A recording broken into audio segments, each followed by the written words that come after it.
Hello everyone. I was doing some editing last night and actually even uploaded Deck Build Phase 2 Part A when I realized there was an entire segment left out of what I wanted to do with Deck Build Phase 2 Part B. So I come out here this morning to try to fill in that gap before we get that one all taken care of and uploaded. So without further ado, you can see we have posts standing. Now, these posts are not the way they're going to end up being forever. These posts are just temporarily standing here. Okay, it's time to show you what I'm doing here as far as making these posts stable. We're here. We're going to try this, see how much we can get this in. And that looks like it could go in very easily.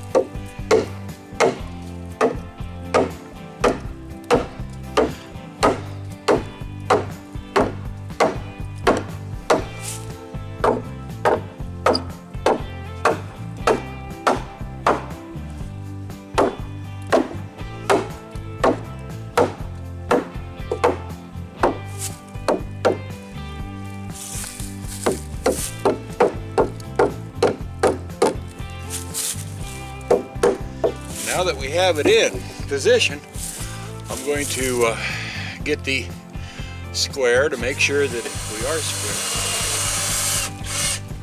Okay, there's the original. Now we'll go in with this longer spade bit and get them punched through.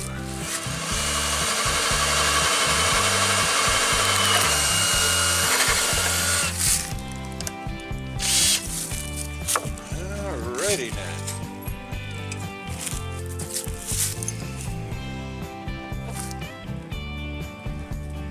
Alright. We'll tap those in.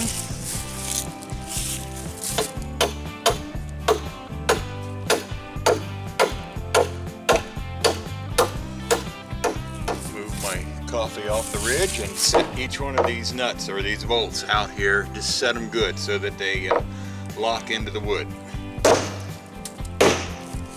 Okay. Now,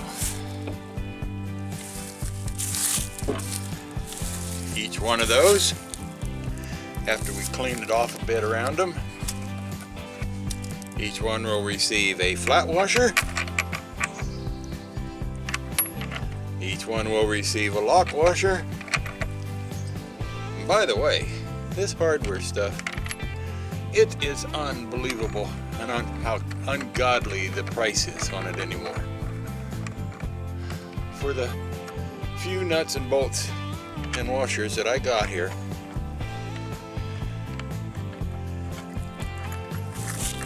cost well over $30. And between you and me, that is just, that's criminal. A hammered wrench.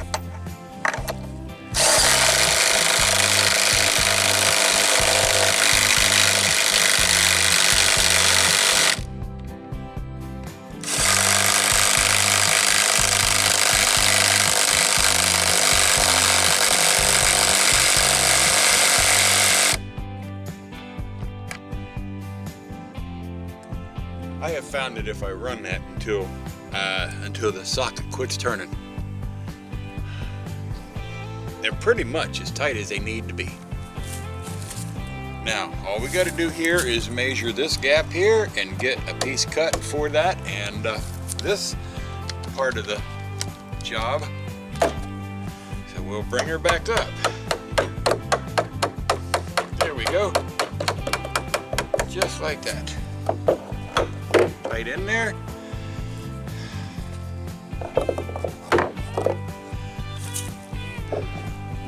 And we run some screws in. here into the post.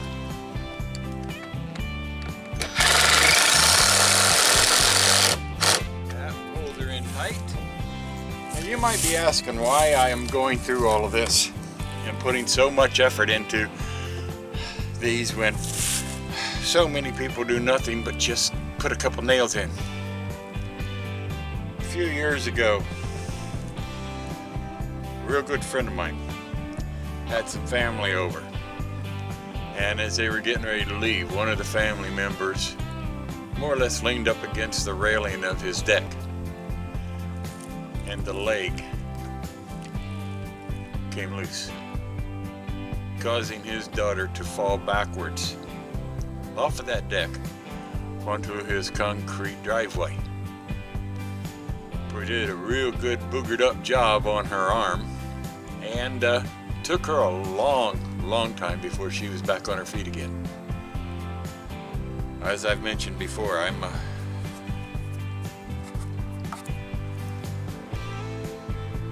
a father and a grandfather, and I don't want to ever see that happen to any of my family. Okay, mission accomplished. I have, oh, wait a minute. Hey, look at that. I have them all.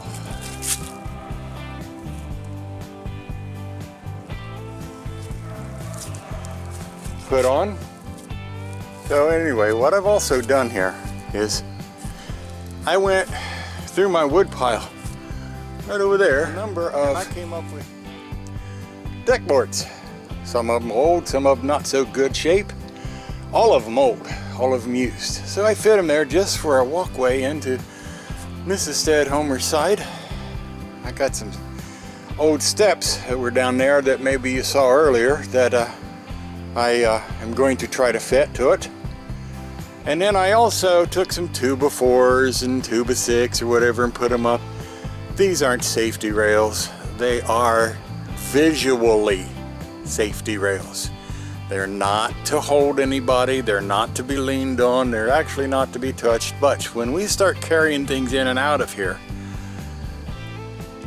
into this side to complete it and build it and paint it and do all that, sometimes you have your face covered and you have to look on the sides, and I would much rather have something that will tell me this is the edge, this is the end, or whatever, rather than walk off of it and go down in between those floor joists.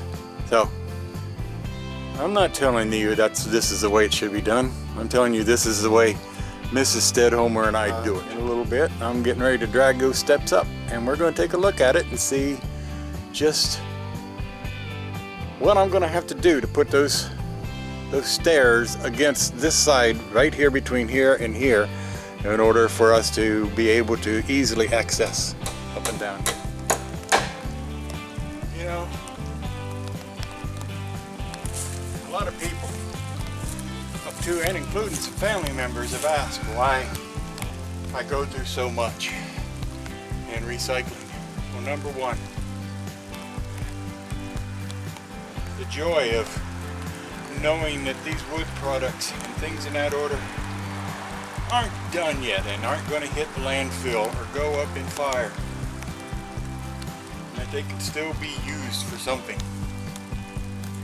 The money that it would cost to build just this, and I'm going to build new for her site, but still, the time it takes, if you figure an hourly rate, the time it takes just to modify this to fit is still far less than what it would take to build this on a temporary basis.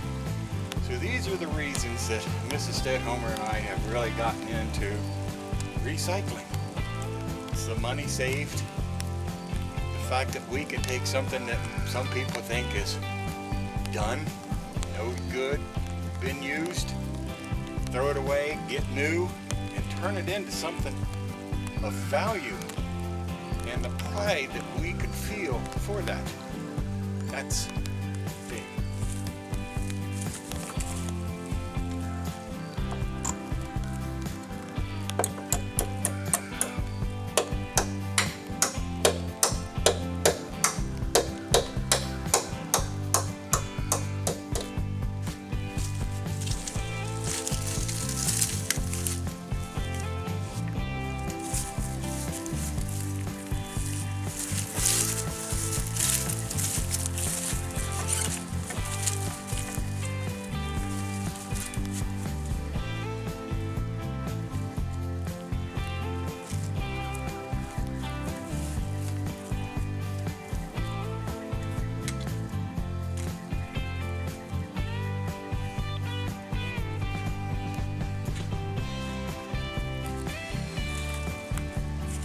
value of one of these magnetic brooms is undescribable.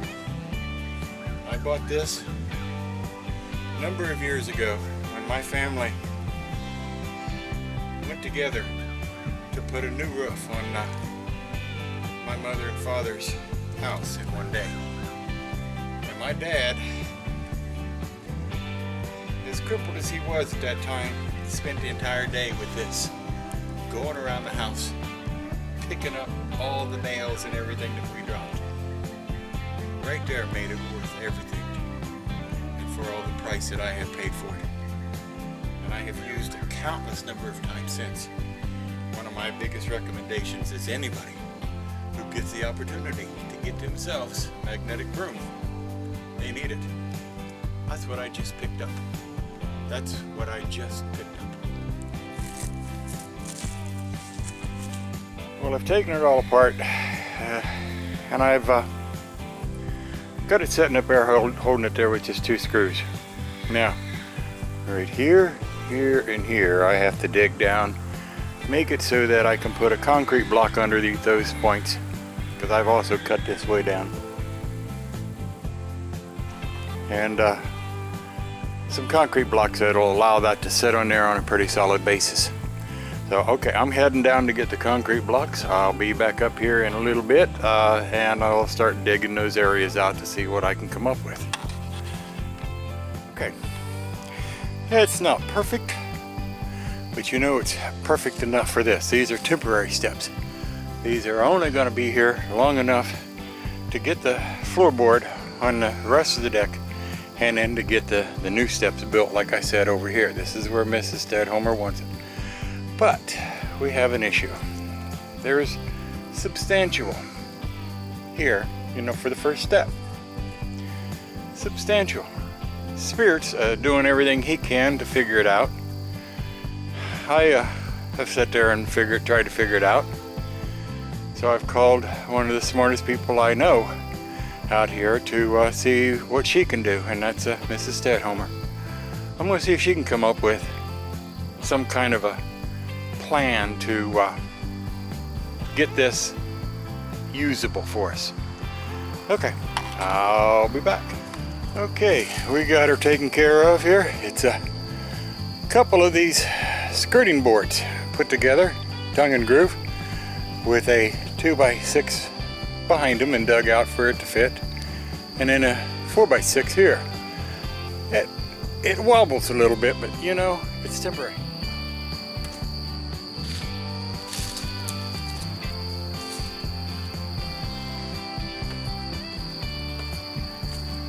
And there we complete phase 2 of the deck build, where we have the temporary steps. This is Stedhomer. Thank you for stopping by. If you feel like it, give me a thumbs up. Subscribe. Tell your family and your friends. Don't forget to tell your local deplorables. Catch y'all later. Bye-bye.